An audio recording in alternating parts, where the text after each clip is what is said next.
I remember after passing my driving test, I had to give my mum lifts everywhere. I remember on these journeys that she would often ask me a ton of faith-based questions. At that time, I was still working out what I believed. I knew loads about Jesus and the Bible, but I had questions about both. Now, over time, my faith grew stronger, but I have to admit that I have worked through some pretty serious doubts, and still do. My mum really wanted me to believe because it meant so much to her. And it can mean a lot to many people in our lives.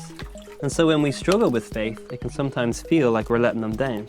But doubt, it's always been part of faith, and it always will be. It's natural, it's real, and it's something that Christianity embraces. All right, push me.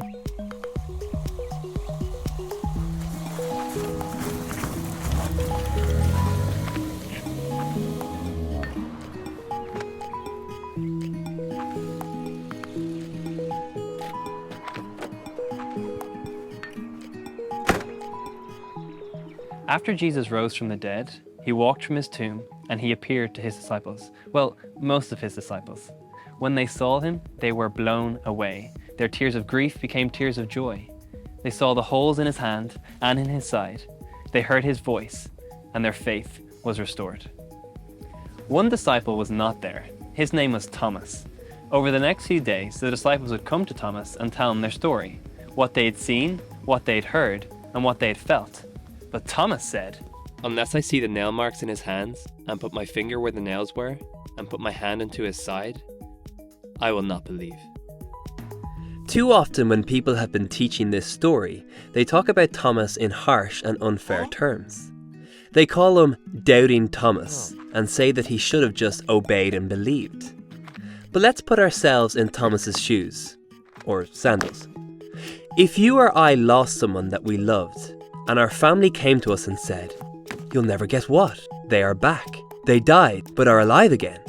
How weird would it be if you just said, "Cool"? Immediately, your family or friends would wonder, do you even care? Without seeing, you would struggle to believe. Not because you don't have enough faith, but because you have so much love for the person, you can't risk going through the pain of losing them again, of hoping and being disappointed. I think that's what happened with Thomas. It was a question of his heart. It wasn't as if he was anti-Jesus. He wanted to see Jesus again and believe again. It's just he didn't want to lose him again.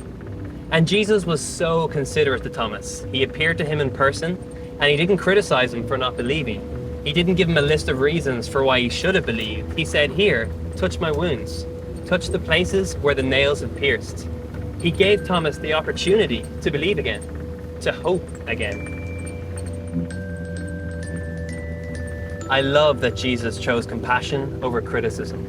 The God who became man and suffered death for us revealed his scars in order to meet Thomas where he was at. And he also said, "You believe because you have seen. Blessed are those who will believe without seeing."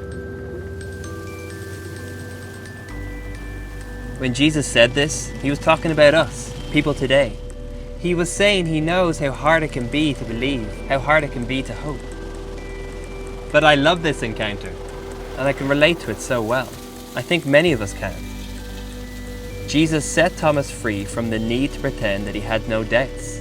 He gave Thomas the permission to be honest, to own his doubts, ask the questions, and seek the answers.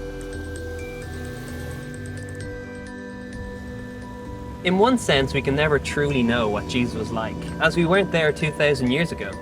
But what we do have are 4 historical accounts of his life, which speak of his incredible kindness and love. Even the ancient historians of that era back this up.